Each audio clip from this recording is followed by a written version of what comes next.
listening to SFP-NOW.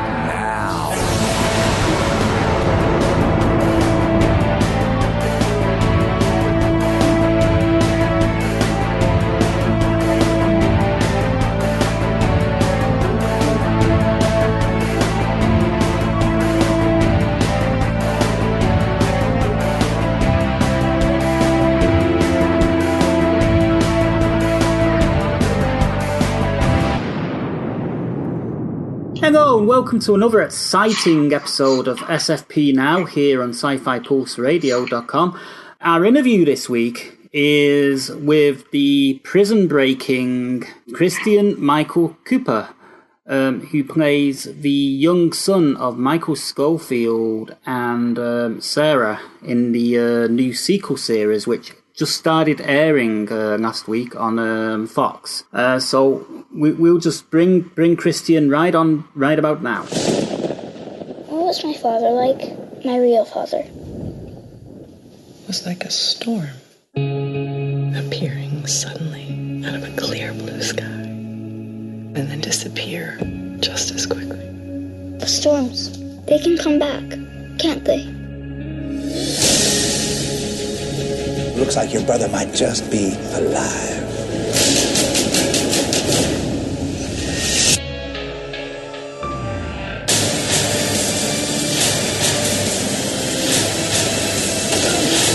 I need to get out of here. Stay down.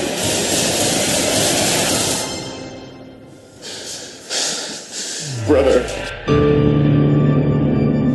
I'd like to welcome a very special guest to SFP Now. We have Christian Michael Cooper, who we'll be seeing on our screens very soon, if we haven't already, on the new Prison Break, in which he plays the young Michael Schofield, the son of the older Michael Schofield, on the show. Hi, Christian. How you doing? Good, how are you? I'm good. It's really great meeting you. And I guess the first question we have for you is, how did you actually get into the acting? Because you've done quite a lot in a very short time. Well, I started when I was I got my first commercial when I was 5, a year and a half, sorry. Wow. And I was just doing commercials, and then when I was 5, I told my parents that I wanted to do TV and film, so I started that, and then a week later I get the part for Cult, where I work with Robert Knepper in Prison Break. Wow. You know, do you actually enjoy the process of acting? Is it, you know? Yeah, it's really fun just getting to meet people, I think, is one of the main things, and making friends. Cool. One of your many roles actually had you acting alongside the likes of Emily Bett Rickards and a favourite actor of mine, actually, Tom Kavanagh from Arrow and Flash. In the award-winning short film Sidekicks, what were they like for you to work with? And if you can, what can you tell us about Sidekicks? They were just amazing to work with. They're so down to earth and nice, and they really make you feel comfortable working with them. And what the story about Sidekick is, there's a family, and the dad gets diagnosed with cancer. So he doesn't know how to tell his kid, so he tells his kid in a bedtime story with superheroes. Cool. Kind of like turn into superheroes in the story. So my dad would be the main, like Captain Strong. I'm the sidekick, and my mom's the princess. So. That sounds like a cool film. I've never seen it, but I have actually heard about it. You know, 'cause it's one of those things that, you know, comes up on the radar. In Sidekicks, there are a lot of you know, there would likely have been a lot of effects and green screen. How did you find working in those situations where you're told to react to something that you can't see? It can be fun, and it can be a bit challenging. So, like, example is, in Sidekick, I was supposed to be having lightning shooting out of my hands, but I didn't see lightning coming out of my hands. So it was difficult. So yeah. I bet it would be fun, if you could have lightning coming out of your hands, right? Yeah. That'd be pretty cool. I wish I could have lightning come out my hands. Another series you've worked on is a one that we actually get it here. We had season 3 of it just last year. It's called When Calls a Heart, and you actually got to act alongside your sister, Ava Grace Cooper. How did you find that experience, and did it feel a little strange actually working on the same project with your sister? I think it was awesome to work with her because I get to, we usually practice our lines together. It's fun because we worked on a show that just came out in the movie theaters, but it's not in the movie theaters anymore, but Edge of 17, we're both in that. Cool. Yeah, so you've actually had chance to work for your sister a few times then? Yes. Mm-hmm. Yeah. Is there any sort of competition between you two of yous? No, we're all very supportive. Yeah, that's good. It's just that in my family we would have been having bets on who could learn the lines quicker, stuff like that. Just playful stuff. Your latest project is the new sequel series to Prison Break. What can you tell us about the project, and how much of a role do you have in it?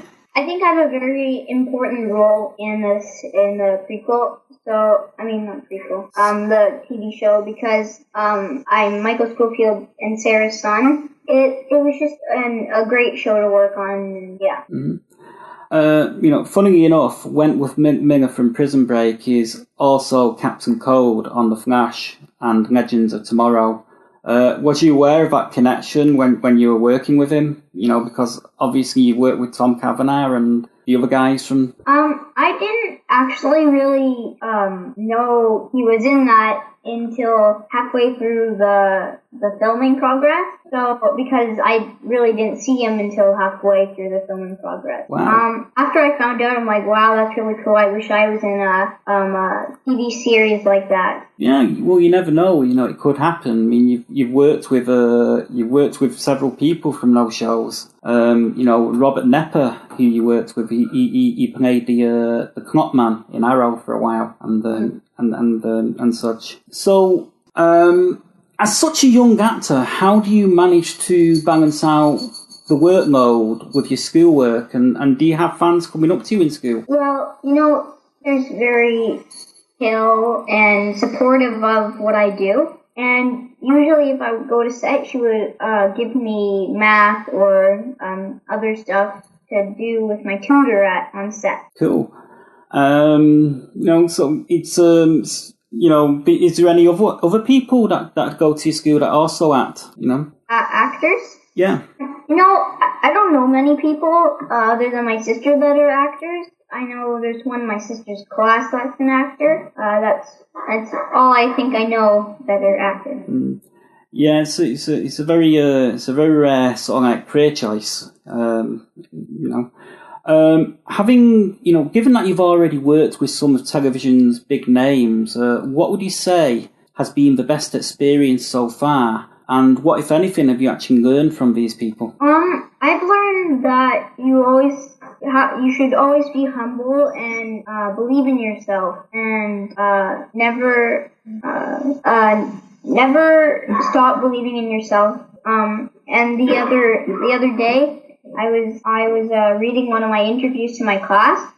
Cool. And my friend said, "I'm kind of jealous you're an actor, and I'm glad you're my friend." And I said to him, well, you shouldn't be jealous because someday your dream will come true. So just always be humble and yeah. Yeah, you just got to keep working at it, and good things happen, right? Mm-hmm. Okay. Well, Christian, thanks very much for your time. It's been really nice speaking with you, and I look forward to watching you on TV. Yeah, I can't wait to see it. Yeah, well, neither can I. Very best of luck with it, and I will try and check out the superhero thing you did with Emmy Rickards. Sidekicks, that's it, yeah. Anyway, thanks so much. Ian. Bye. This is Mark Wade. Hi, this is Amanda Tapping. Hello, I'm Steve Pugh. And you can catch them all right here on SFP Now. And, we'd like to thank Christian for his time there. Sort of like he was a really sweet kid. Very, very professional. I was really impressed with him. Now it's time for our TV talk segment, as well as a news segment rolled into one with myself and Raissa. Raissa, how you doing? I'm doing fine, thanks. I'm good too. So what are we talking about today? Let's see. We're talking about, I think you wanted to talk about Once Upon a Time, Time After Time, and a third thing I can't remember. We'll get to it. I was thinking, for the sake of having a bit of fun, maybe retro TV shows, because we're coming up to a bit of a break with a lot of the shows that are on. Let's start off with Once Upon a Time. It sucks. End of conversation. Yeah, the only thing that saves it is the casting. You remember Heroes, right? I do. Okay. Think of Once Upon a Time as Heroes with fantasy elements. It literally has all the same structural problems. With a cast it doesn't deserve, that's been helping to yank the scripts out of the fire. The only thing I've really enjoyed about this season is we've had the Evil Queen back. Yes, and Lana Parrilla just kills it with every iteration of that. So awesome. She does, and she, it's great when they make her up, because when they make her up, she actually looks like the Evil Queen from the Snow White film. Yes, yes. And, it's just a really good look for her. She was in a bar here in the UK, or a pub, and she was dressed like that. All the men would run out. Yeah. Don't mess with the Evil Queen, sort of thing. But she's been good. The arc concerning Hook. Oh no, I killed him. My future father-in-law's brother. Yeah. I just think, suck it up. Let them know and face consequences, but instead he's running away with Captain Nemo and the Nautilus. Yeah, by the same token, Captain Nemo is played by Ferran Tahir, who is absolutely rocking it, and worth watching just for that. So. Yeah, I think they should just end Once Upon a Time and do a Captain Nemo series, which is something that's never been done successfully on television. No, they've done adaptations of the original books, but they've never actually done an ongoing series. I would actually watch that. I would, and it's something that they could do well. Because they'd have a lot more scope with it than they ever had with it'd be something like Voyage to the Bottom of the Sea or Sequest DSV, but maybe with a little bit more scope to it. Yes. Yeah. The only sort of person that the people that don't particularly impress me Once Upon a Time is Snow White and Charming. But this year's story arc, it's been a bit here, there, and everywhere and all over the place. It's getting tired, and I'm really resentful and disliking the show because, maybe it's partly responsible for the reason that Time After Time's been cancelled. I was going to say, having Once Upon a Time as a lead-in was probably not the best choice ever. By the same token, I think they were thinking in a better world that Time After Time would eventually replace Once Upon a Time, because this is technically the last season of the main arc, and if it's renewed, they're going to do a time jump or something and start something else. Well, the unfortunate thing is, when they started doing Once Upon a Time, they were a bit reluctant. They were a bit concerned about having it on a Sunday night, because Sunday night isn't really prime time, isn't it? It's prime time, but it's not really a good night for ratings on television. And and then Once Upon a Time they put it on and it kicked ass in the ratings, sort of thing. But it's no longer kicking ass, unfortunately. So I think there's that, and there's also the fact that I think they kind of took a chance putting Time After Time on the Sunday. It might have done better if it was given a weekday slot. Well, I think the original plan was to give it a weekday slot, but something changed. bureaucratically, and they decided to shuffle the schedule. I think it was supposed to go on Wednesday originally. Okay, well, given that we've kind of segued onto it, what are your impressions of Time After Time so far? Because I'm actually liking it. I really enjoyed what I saw. Unfortunately, they're not even going to air the remaining episodes. They're not? They're not going to air them. So, it's not going to be on tonight? It's not going to be on tonight. They've literally just scrapped it. They're not even going to burn them off, apparently. Oh, that's ridiculous. That is absolutely ridiculous. No, that's insane. Because even if we weren't going to get a second season, I at least wanted to make it through the current arc. Yeah, because we were left on with a bit of a cliffhanger last week. They captured John Stevenson and everything else, and we had all the the Dr. Maru storyline spinning out. I just wanted to see what happened, and because this week's episode was going to be the week where the good guys found out about them and were on the run from them and all kinds of stuff. So that just sucks. Yeah. I wonder if they'll get a release on DVD or if they just throw it Netflix's way or something. I'm hoping that they'll at least throw them on iTunes, because I've seen them burn shows off on iTunes before. Mm. I'd use gift certificates and money to pay to watch the end of that, but I honestly don't know what's going to happen. They're desperate when they're not even going to burn off episodes they already have and have already paid for. Yeah, it's just absolutely ridiculous, because what are they going to replace it with? I'm sorry to say they're replacing it with a game show. Well, that's exactly it. They're replacing it with a fucking game show. Yeah. It's just just ridiculous. I'm really upset about that, because I was quite enjoying recapping those bloody things and stuff. Yeah, you're gonna have to talk to Monsters and Critics because you're down a job. Basically. No, I'll find another job. There's Prison Break coming on this week. I'll probably start doing that. Okay, cool.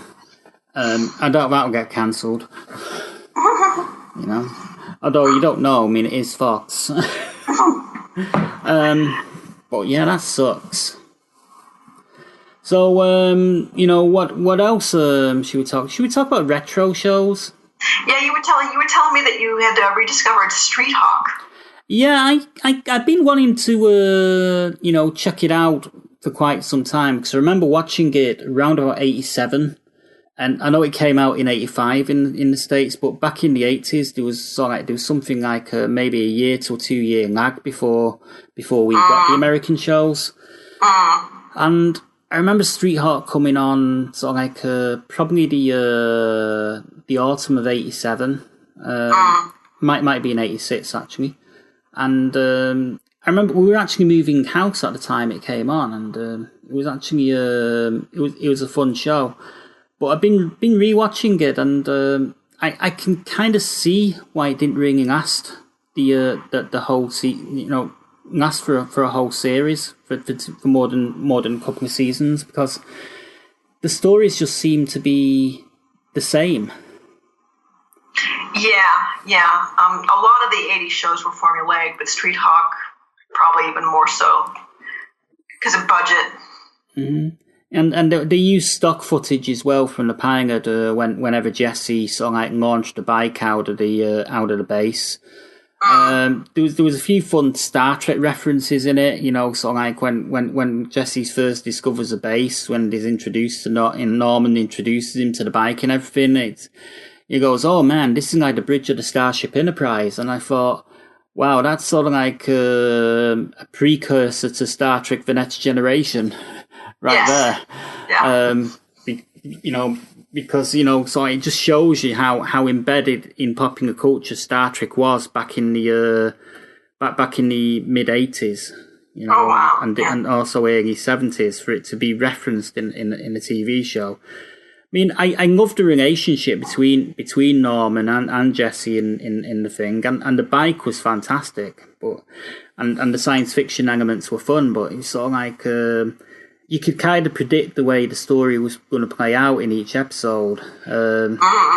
Jesse will take something personally. They go after it. They catch the villains. And they'd use the the incredible speed control of the bike that makes it hit 300 miles an hour at least once in every episode, and they'd make kind of a big deal of it. I mean, it kind of became like their version of the turbo boost in Knight Rider. But I was going to say that was my next comment. But in Knight Rider, I don't recall them ever using the turbo boost in every episode because the car had all sorts of other cool things going on. Not to mention the fact that it could talk. Yes. So. But it was kind of fun, having a geek teamed up with a jock. in that, and the jock, trying to teach the geek to ring hats and sort of like. Do better with the women, sort of thing. And the fun thing about the episodes I've seen so far. I mean, I've only watched the first 7 on the DVD. Is in the second episode, George Clooney is actually a guest star. Oh wow, yeah. And he couldn't particularly act very well back then either. But it was fun seeing him. He kind of plays Jesse's mate and goes way back, and he kind of turns bad, and sorry, all you George Clooney fans, but his character dies in the end.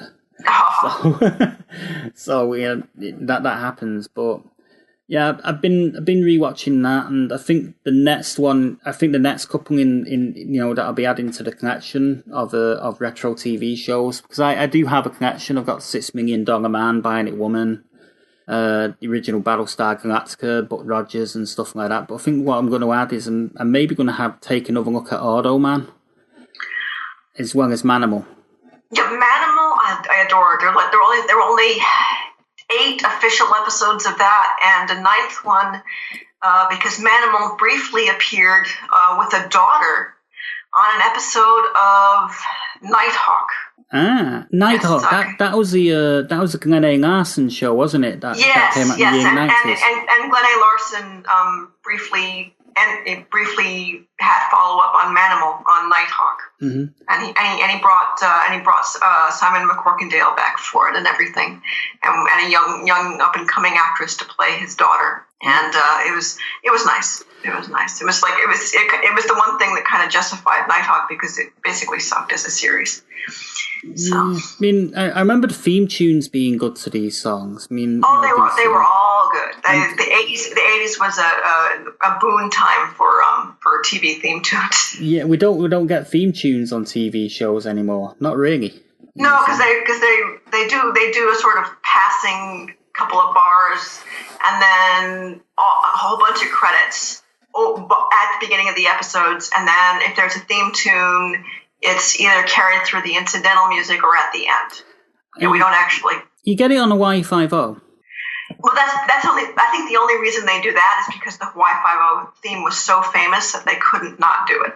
Otherwise, they probably would have chopped it too. Because it's a jazzed up version of the theme tune of the original that they have on a Y50. But it's still as catchy as ever. But the Street Hawk theme tune was good. Yes. I enjoyed that. It's like da da da da da da da da. But the I found that, I'm sorry to say this, but I found the incidental music in it to be very, very samey. The incidental music in 80s shows, and I include Doctor Who in that when I say it, did get very samey and very synth driven. Well, really synth driven in Street Hawk because it was Tangerine Dream that did a lot of the music. Oh, okay. For that explains that. Yeah. But I like the main theme tune of it, but the incidental music, unless they were using the rock song or some variation of popping a music song, was very, very samey. So, is there any shows that you particularly enjoyed that you like to talk about from way back? Let's see. Since we're on a fairy tale theme, because I know that you're rewatching 10th Kingdom. Back in the 80s, during the dawn of cable, like literally the dawn of cable, back when they just started HBO, Shelley Duvall as a vanity project, got all of her famous friends together and did Shelley Duvall's fairy tale theater. Ah. And my favorite 4 episodes they were literally just, they were standalone episodes that were just straight up adaptations of famous fairy tales. And my favorite 4 that I own, because there are like 24 of them in the series, and I own 4 of them. She did Beauty and the Beast with Susan Sarandon and Klaus Kinski. Mm-hmm. She did Sleeping Beauty with Bernadette Peters, who was given a song. Cool. And Christopher Reeve, who played her prince. And it's actually kind of bittersweet watching him play the prince, because he really did look like a Disney prince. He really, really did. And Beverly D'Angelo as the Wicked Fairy, and Carol Kane as the Good Fairy. Cool. And yeah, really good casting. And Renee Aubergenois is her father, the king. And then Snow White, you've got no less than Vanessa Redgrave as the Wicked Queen. That's great casting. Oh my God, she owned it. I mean, she's one of the she wiped the floor with anything that Lana Marie is doing, and I don't mean that to be mean. It's just because she's a Redgrave, she really just went for it. And so it's Vanessa Redgrave as the Wicked Queen, a pre-Downton Abbey Elizabeth McGovern as Snow White, who really looked like Snow White. They actually got dwarves as the dwarves. They got Rex Smith as a singing prince. Rex Smith of Pirates of Penzance fame. That's how far back this is. Also of Streetheart fame. Oh! Because he plays Jesse Mack. Yeah. Okay. Mm-hmm. I had completely forgotten that was him. Yeah. Yeah. So, nice segue. Okay. Yeah, so Rex Smith. And it was really sweet. And then the other one I own, even though Thumbelina is not one of my favorite fairy tales, as is the fairy tale theater adaptation of it, is absolutely adorable, because no less than Carrie Fisher is Thumbelina. Oh, that's kind of bittersweet right there. It's bittersweet, but she does really well, and she gets a song. She gets a song that she sings, and William Catt of Greatest American Hero fame is the flower prince that she marries at the end, and he's absolutely adorable in it. And the antiquarian mole that she gets sidetracked by in the middle of the story is played by no less than Burgess Meredith. Oh man! And he plays an antiquarian mole with a library whose motto is, "If it's good enough for Caesar, it's good enough for me." And he sings this absolutely adorable song against progress, and absolutely just camps it up. If you can get fairy tale theater on any of your British streaming services or variations thereof, please try, because it's really very dear. The whole series is very dear. It's doubtful. I mean, I don't think it ever got released here in the UK for a start. I think it was one of those shows that got passed by here. I mean, there was quite a lot of them, to be honest. I was watching a YouTube video of a lot of shows from the 80s, and there was probably at least maybe 5 or 6 that I seen that didn't get any traction here in the UK whatsoever. Okay, you might be able to find them illegally, or talk to people to find them, because they're really quite wonderful. And what it is she got all of her famous friends together, and these are big names, like pre-Pee Wee Herman Paul Rubens played Pinocchio. Okay. And he basically tested the Pee-wee voice with the Pinocchio character, and you had all kinds of things, and you had Matthew Broderick as the prince in Cinderella opposite Jennifer Beals, Flashdance era Jennifer Beals. Yeah, that was when she was hot. Yes. Although she's not unhot now, she's just aged. She's looking pretty good for her age now. I got to give her that, because I did see her a couple of years ago in one of those television Christmas movies that they put out. Yeah. I saw her most recently in a guest stint on Castle. I think she played some character. Yeah. And the whole premise of fairy tale theater from the casting standpoint was that she relied on typecasting. She went with the assumption that a little bit of typecasting was actually a very good thing. Like the Snow White episode featured Mike Preston, a British character actor who often played heavies, as the huntsman. And the evil queen, played by Vanessa Redgrave, sends him out very specifically to kill Snow White, as the huntsman is sent out to do. And he gets to play the hitman who redeems himself when he lets her go. And you got the sense that that was partial commentary on all the typecasting that he had been dealing with up to that point. Absolutely. Because they swerved right into the typecasting curve with him and with other roles like that. Yeah, I mean, it sounds like it was a really good show. I mean, you know, I'm sort of like tempted to you know, have a gander for it, see if I could find it. Track it down, because it's really cool. It's one of those shows where it's not arced. They're standalone episodes, one episode, one story per, so you can pick them off as you have time and not actually miss anything. And there were 24, I think it was 24 individual episodes of that, done over, I think it was like 3 or 4 years, because it was a vanity project in the proto days of cable, and she would run out of money. Yeah. And have to take breaks and then come back and do a few more. I mean, the one thing that I've been thinking about today is, you know, Time After Time being cancelled sucks. Oh, big time. I can't even. You know, but the whole thing is, do you remember Cheers? Yes. Now, when Cheers came on, that didn't get very good ratings or very good critical. No, it would have been canceled. It wouldn't have survived in today's environment. The only reason Cheers survived is because NBC gave it the time to find its legs. And I think you know, TV networks need to start doing that again, because nothing's going to survive if they don't. Nothing's going to survive if they don't. And also the point is, on CBS we've got Mcgovern, which is basically Hawaii Five-0 and NCIS. It's the same formula for each show.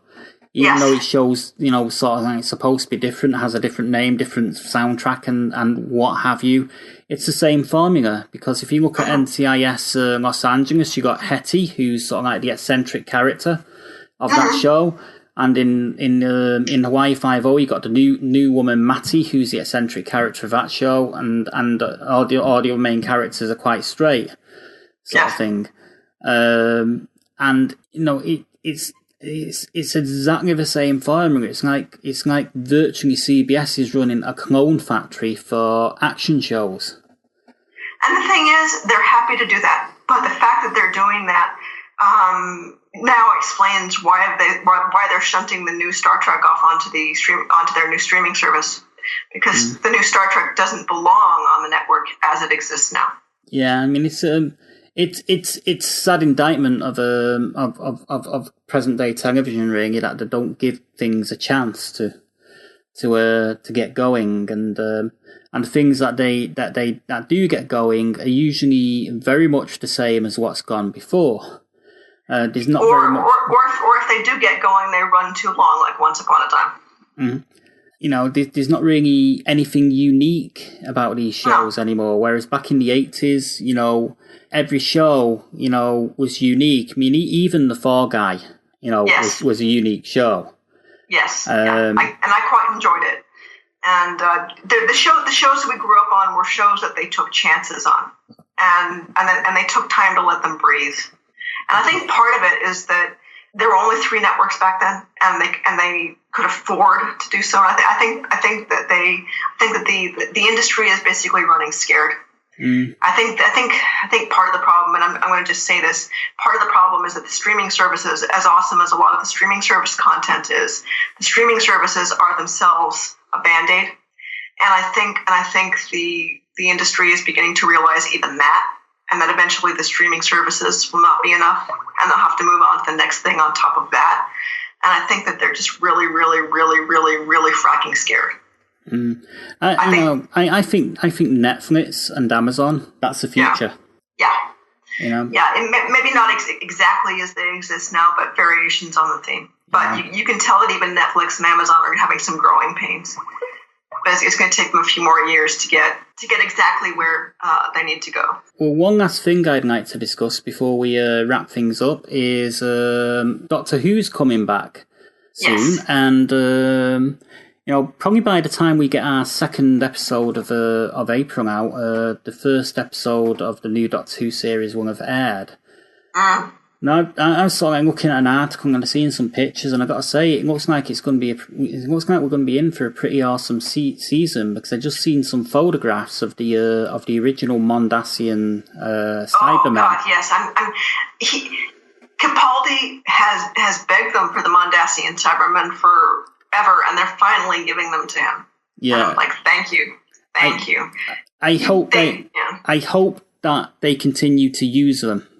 Yes. Because really, they kind of missed a trick when they reimagined the Cybermen back in 2005 or 2006, whenever it was.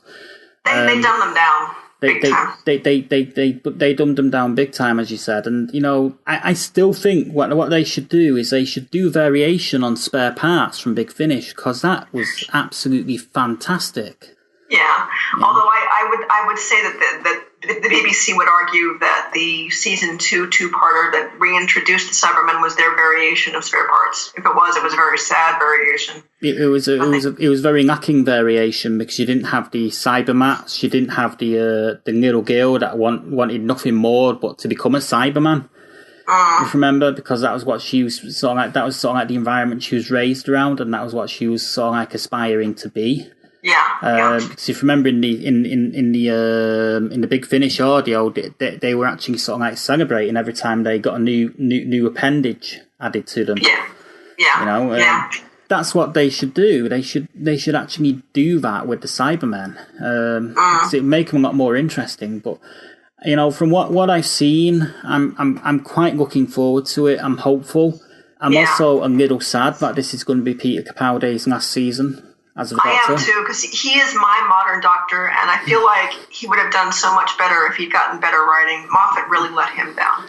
I think Moffat really let him down in his first season. I think his second season was actually really good. It was significantly better. We'll know what he goes out on. What's interesting is the Mondasian Cybermen are the 2-episode finale before the Christmas special, in which he regenerates. Mm-hmm. So he's going to be going out with the Mondasian Cybermen, basically, and that's going to be quite a swan song, especially since they were Capaldi's pet monsters. It could be they owed him that. It could actually be a good omen as well, because if you look at it, Hartnell went out on the Mondasian Cybermen. Then we've got Troughton, who really reinvigorated the Doctor and reinvented him, and really, many sites that don't buy into the fanboy and fangirl crap of David Tennant and Matt Smith being the best Doctors because they're young and sexy and whatnot. A lot of sites actually rate Patrick Troughton as the best Doctor. For that very reason, because he really laid the groundwork and picked the baton up from Hartnell and shown that you could actually reinvent the same character. And did it successfully. And the subsequent Doctors after him were either going with that grain or against it, but they always had to choose their performance level choices relative to him. Yeah. But the Mondasians being Capaldi's last adventure, if he regenerates or starts to regenerate in the season finale to open the door. I think actually he's going to regenerate in the Christmas bird, yeah. But I was just going to say, if he regenerates in the season finale or sort of like like at the start of the Christmas one, it could be a good omen. Yes. For the new Doctor. Because we got a new producer in Chris Chibnall who's got form. He's done Broadchurch, which is hugely popular. Yes. So he can do straight drama, but he actually showran the entire second season of Torchwood. Yes, and the second season was arguably better than the first, although not quite as good as Children of Earth. Mm-hmm. Well, Children of Earth was really more of a mini-series than it was an episodic television series. But the second series was better. They did some strong stuff in the second series, so this is a guy who can do it. For Legends of Tomorrow fans who might not realize, the fact that Chris Chibnall is becoming the showrunner for Doctor Who off of Broadchurch is part of the reason why we didn't get more Arthur Darvill in season 2 of Legends, is because Chibnall needed to get his final season of Broadchurch completed before he could make the transition to showrunner for Doctor Who, which meant getting Arthur Darvill back to film whatever sequences his character was needed for before they could do that. And so that's why we got less of Arthur Darvill in season 2. And that said, it's actually a testament to the casting of Legends of Tomorrow that they've actually managed to sort of keep things interesting and keep the ball going without Darvill. I was going to say, because we're talking about 2 different shows filmed across the Atlantic, and they managed to coordinate in such a way that Legends was not thrown to the trash heap because one cast member went bye-bye, which is really impressive. Okay, well, I think that's about it for this week. Unless is there anything else about the new Doctor Who you're particularly looking forward to? They've announced that Bill will be the first. They're calling her the first gay companion, and they're doing that for PR purposes. I wanted to bring that up because the PR does not work for me. I'm fine with her being gay. What I'm not fine with is they're calling her the first gay companion, and they're parsing it by saying that she's the first gay regular companion. But Jack counts, and I think they're splitting hairs so they can have a discussion point. Probably, and I've got to wonder if her being the first gay companion is kind of like a segue in for them to maybe cast the first female Doctor. I've seen that speculation elsewhere, and it wouldn't shock me. Yeah. And if they do that, I hope they get a good actress. I hope they get someone, if they can't get Tilda Swinton, who I really want, they need to get someone Tilda Swinton-esque. Yeah, if they do that, they better damn well get a good actress, because the fact of the matter is they're rewriting the canon in order to sort of like allow it. As I'm always arguing, and I really despise the fact that they keep doing this. Yes. Because Romana was a female Time Lord. Yeah, and I do not want a male Romana. I will tolerate a female Doctor. I do not want a male Romana. I will not call him Roman. It's not going to work.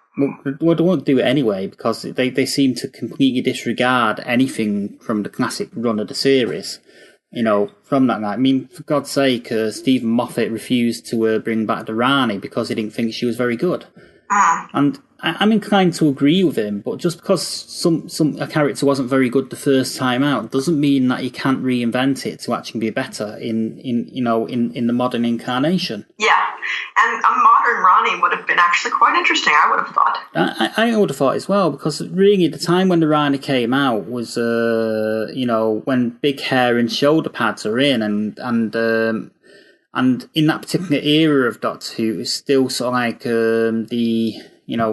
it was still sort of like high camp in the 80s sort of thing.